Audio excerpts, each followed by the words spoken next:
Hi, everyone. My name is Annie. Hi, I'm Jennifer, and we are with Kidpower of Colorado. So we are in situations right now with families in close quarters, and we're isolated, and some people are feeling anxious, and that means that conflict might arise. And sometimes, in order to take care of ourselves emotionally, we need to set boundaries with people that we care about.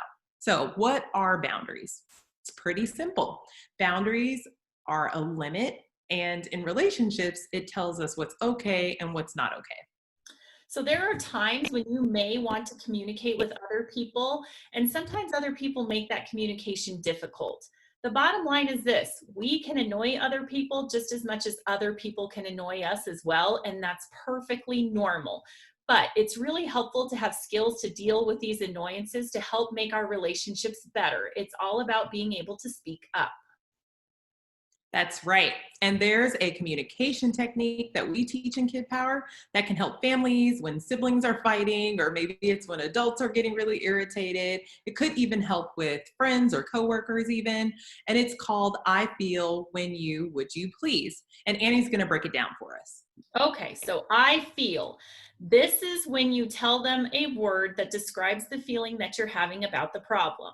The next part is when you, and this is when you tell them the behavior they're doing that's bothering you. And then the last part is would you please. This is a statement of the positive outcome that you'd like to see. So, an example with a family member might be something like this: I feel disappointed when you ignore me when I ask if we can go outside for a walk. Would you please let me know if there's a time that we can take a break and get outside?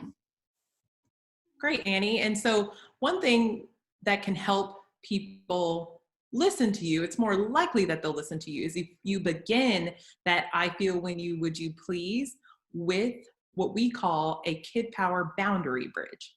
So, a bridge is just a one sentence caring connection. An example might be something like, I know you are trying to be helpful, or I appreciate how hard you work, or even, I know you think this is a joke. So, in Annie's example, she could begin that I feel when you would you please with something like this: I really understand how busy you are. I do want to tell you that I feel disappointed when I ask you if we can go for a hike and you ignore me. Would you please just let me know if there's a time when we can actually hang out and go outside? So it's really important to say that bridge statement and connect the bridge to your boundary using the words and, or something like, I really like to talk to you about something, or you can simply pause after that bridge. If you use the words but or however, that's all the other person hears, and it negates the bridge altogether. Now, this technique has actually been really helpful in my own family when we're having communication issues. We've all been living in very close quarters for the last 9 weeks with each other. So, what this does is it helps slow things down so that people can really hear each other and respect each other's boundaries. There's no guarantee that this is going to work every single time, but it can help de escalate a situation so that everybody can move forward.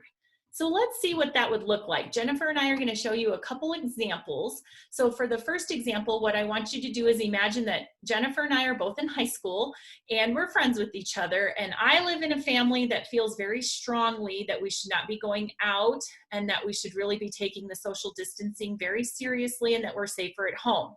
Jennifer's family is a little bit more relaxed about the situation and about the virus. So she keeps on trying to get me to go and do things with her and her friends. So let's see what happens if she says this to me. Hey, Annie, my friends and I are going to grab some ice cream. Do you want to come join us?